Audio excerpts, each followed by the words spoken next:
Mission H Q کے معزز دوستو، میں ہوں گلفراز احمد۔ اب تمام دیکھنے اور سننے والوں کو السلام علیکم۔ اگر آپ ہمارے چینل پر نیو ہیں تو ہمارے چینل کو سبسکرائب کر دیجیے گا اور اس کے ساتھ بیل آئیکن کو بھی ضرور دبا دیجیے گا تاکہ ہر نئے آنے والی ویڈیو آپ تک جلد پہنچ سکے۔ پہلی عثمانی فوج مکمل طور پر ترکمان خانہ بدوشی پر مشتمل تھی، جو زیادہ تر مذہبی احکامات کے ماتحت رہے تھے، جنہوں نے ان میں سے اکثر کو اسلام قبول کر لیا تھا۔ کمانوں، تیروں اور نیزوں سے لیس و خانہ بدوش گھڑ سوار زیادہ تر مال غنیمت پر زندگی بسر کر رہے تھے،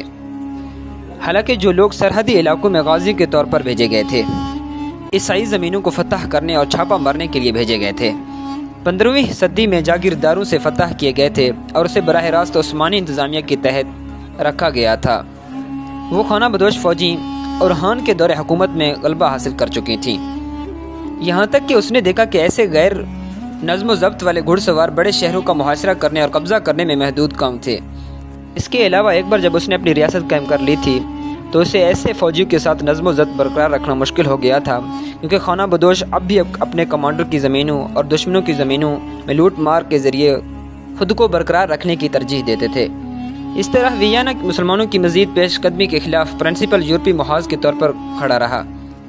سپلائی، ٹرانسپورٹ اور فوجی تنظیم کے موجودہ حالات کے تحت عثمانی مغرب میں اپنی ممکنہ توسیع کی حد کو پہنچ چکے تھے۔ مشرق میں صوفیوں کے خلاف فوجی کارروائیوں کے مسلسل خطرے کی وجہ سے توسیع کوششوں کی حمایت کرنے والے سرمائی اڈے کو استنبول میں برقرار رکھنا پڑا۔ سلطان نے فرانسیسی بادشاہ کو بڑی حد تک تجارتی مفادات کے لیے ایک درخواست گزار کے طور پر دیکھا، جو کہ 1536 کے معاہدے میں دیا گیا تھا، ایک معاہدہ جس کے ذریعے فرانسیسی اور دیگر تاجروں اور مسافروں کو اپنے متعلق مقدمات میں فرانسیسی قوانین اور عدالتوں کے تحت رہنے کی اجازت تھی، اور عثمانی ریاض سے متعلق مقدمات میں انہیں خصوصی مراعات دی گئی، جنہوں نے بعد میں عثمانی سلطنتوں کے اندر تجارت پر غلبہ حاصل کرنے اور مقامی مسلمانوں اور یہودیوں کو بازار سے باہر نکالنے کے لیے عثمانی کمزوری کی صدیوں کے دوران انہیں استعمال کیا۔ وسطی یورپ میں وقتاً فوقتاً عثمانیوں کے چھاپے اور اس کے نتیجے میں یورپی مسلم مخالف پروپیگنڈے نے مسلمانوں کے خلاف اور خاص طور پر ترکوں کے خلاف عیسائی تعصب کو جنم دیا۔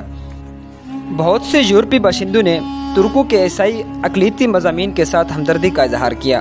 ایک ایسا جذبہ جو جدید دور تک قائم رہا۔